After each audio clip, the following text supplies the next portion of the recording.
Welcome back to MotoGP Mac, and in today's video we're going to talk about the race in COTA. So here is the finishing order. Bastianini finished first, Rins finished second, Miller finished third, Mir finished fourth, Bagnaia finished fifth, Marquez finished sixth, Quartararo finished seventh, Martin finished eighth, Zarco finished ninth, Vinales finished 10th, Alex Espargaro finished 11th, Brad Binder finished 12th, Pol Espargaro finished 13th, Nakagami finished 14th, Dovizioso finished 15th, Morbidelli finished 16th, Marini finished 17th, Oliveira finished 18th, Fernandez finished 19th, Remy Gardner finished 20th, Gigi Antonio finished in 21st, and Darren Binder finished in 22nd. Alex Marquez and Bezzecchi didn't finish. So the story for the race realistically was actually all about Marc Marquez. Coming off the line, it looked like he had an issue with launch control and the bike just didn't launch at all properly, like anti-stall in Formula 1.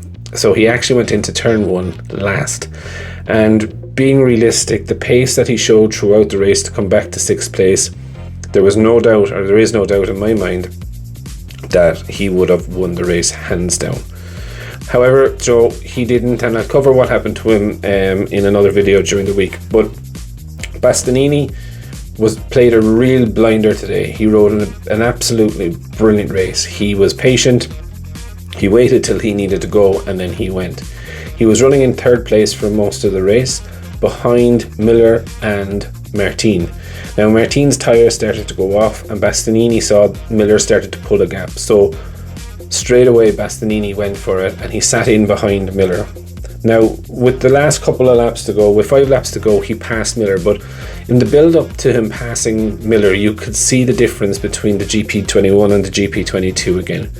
Bastianini could just put the GP21 wherever he wanted to put it. A little bit tighter lines than Miller, and he was definitely able to out-drag, but also out-corner how Miller was doing it. So as soon as he got past him, he pulled away nice and easy. With a couple of laps to go, then Miller, you could see his tyres were done, but Rins started to close in on him, and he passed him in the second last corner on the last lap. But overall, for me, I suppose some of the standout riders, definitely Marc Marquez coming back through the field was absolutely amazing, immense to watch. Miller, I was really surprised with. I didn't think he had that much pace.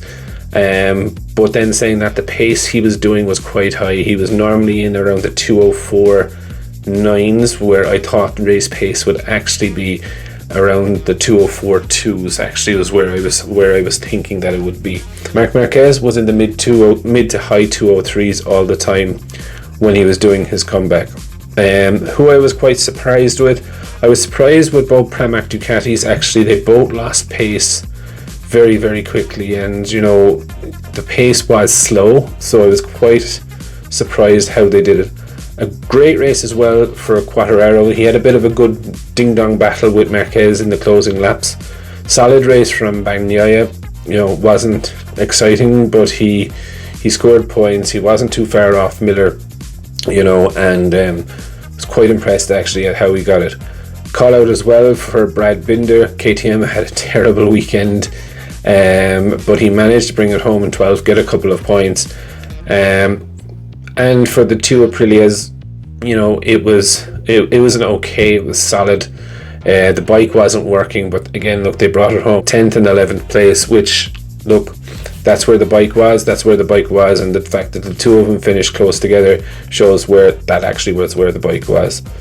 Kind of a weird weekend, I suppose, for Marini, finishing down in 17th. Thought he would have an awful lot more pace, 30 seconds behind the leader,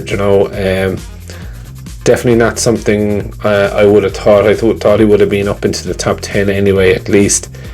And look, not a bad weekend as well for Fernandez, even though that the KTMs were having their trouble. He did finish in 19th, but again, look, he's ahead of the rest of the rookies. So overall, for me, it was a really good race. There was a lot of tactics. I knew it was going to be a race of tyres. Who could hold on to their tyres the longest would actually win the race. I know it sounds stupid, but whoever did, but Bastianini, you know, he's taken Ducati's first ever win now in COTA, and also he's taken 50% of the wins this year, you know.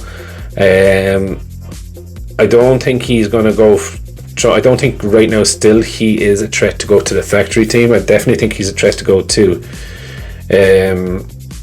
Pramac. Now we will wait and see. Obviously we can cover that in different videos, but overall I thought the race was quite good, quite interesting.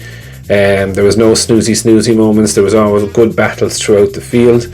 There's lots of insights that I saw from little tech things put in on bikes, and that we'll go through over the course of the next 2 weeks. Yeah, so I'd love to know what you thought of the race. Who did you think was your rider of the day? For me, it has to be Marc Marquez.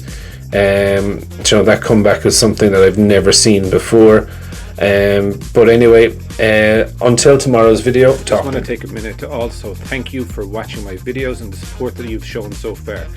If you haven't subscribed already and you would like to subscribe, it would mean an awful lot to me if you did.